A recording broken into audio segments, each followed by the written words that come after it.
16 December বাংলাদেশের ইতিহাসে এক স্মরণীয় দিন। এই দিনটির প্রতিটি মুহূর্তে আছে অগণিত মানুষের ত্যাগ, রক্ত আর জন্মভূমিকে ভালোবাসার অদম্য গল্প। 1971 সালের 25শে মার্চের কাল রাত্রিতে যখন পাকিস্তানি বাহিনী নিরস্ত্র বাঙালিদের উপর হামলা চালায়, তখনই শুরু হয় স্বাধীনতার জন্য বাঙালির সর্বশক্তি দিয়ে লড়াই। গ্রাম শহর সবখানের মানুষ অস্ত্র হাতে, কলম হাতে বা শুধুই ইচ্ছা শক্তি নিয়ে ঝাঁপিয়ে পড়ে মুক্তিযুদ্ধে। 9 মাসের রক্তক্ষয়ী সংঘর্ষের পর 1971 সালের 16 ডিসেম্বর ঢাকার রেসকোর্স ময়দানে পাকিস্তানি বাহিনী আনুষ্ঠানিকভাবে আত্মসমর্পণ করে। সেদিন সূর্য উঠেছিল বিজয়ের আলো নিয়ে, আর জন্ম হয়েছিল স্বাধীন সার্বভৌম বাংলাদেশ। আমরা মুসলিম হিসাবে এই দিনে কি করতে পারি? 16 ডিসেম্বর যেমন জাতীয় গৌরবের দিন, একই সঙ্গে এটি আত্মত্যাগ স্মরণের দিনও। একজন মুসলিম হিসাবে আমরা শহীদের জন্য কিছু অর্থবহ কাজ করতে পারি, যেমন দোয়া করা। দোয়া করা হলো সবচেয়ে সহজ অথচ শক্তিশালী কাজ। আমরা আল্লাহর কাছে প্রার্থনা করতে পারি, হে আল্লাহ, আমাদের শহীদদের জান্নাতের সর্বোচ্চ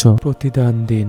যে কোনো ভালো কাজ বা সাদাকা তাদের নামে করে দেওয়া যেতে পারে। দরিদ্র মানুষকে সাহায্য করা, এতেও শহীদদের জন্য সওয়াব পৌঁছায়। ঘরে বা মসজিদে কোরআন তেলাওয়াত করে তাদের রুহের মাগফিরাতের জন্য দোয়া করা যায়। দেশপ্রেম ও ন্যায়ের পথে থাকা। শহীদরা দেশ ও মানুষের অধিকার রক্ষার জন্য লড়েছিলেন, তাই ন্যায়ের পথে থাকা ও দেশকে ভালোবাসাই তাদের প্রতি শ্রদ্ধার প্রদর্শনের অংশ। আমাদের কি করা যাবে না? শহীদদের স্মরণকে বিনোদন বা শুধু উৎসব হিসাবে না দেখা। রাজনৈতিক বিদ্বেষ দিনটিকে ব্যবহার না করা। অতিরিক্ত হইচই বা অনিয়মিত আচরণ যা শহীদদের আত্মত্যাগের মর্যাদা ক্ষুণ্ণ করে। বিজয় দিবস আনন্দের দিবস, কিন্তু তার ভিতর লুকিয়ে আছে গভীর শ্রদ্ধা ও নীরবতা। 16 ডিসেম্বর আমাদের শুধু বিজয়ের কথা মনে করায় না, এটি মনে করিয়ে দেয় স্বাধীনতা কখনোই বিনামূল্যে আসে না। অসংখ্য মা বাবার অশ্রু, শহীদের রক্ত আর এক অদম্য বিশ্বাসের বিনিময়ে পাওয়া এই দেশ। আজ আমরা যদি শান্তিতে শ্বাস নিতে পারি, যদি স্বাধীনভাবে কথা বলতে পারি, সেটা সম্ভব হয়েছে সেই সব বীর শহীদদের জন্য। আসুন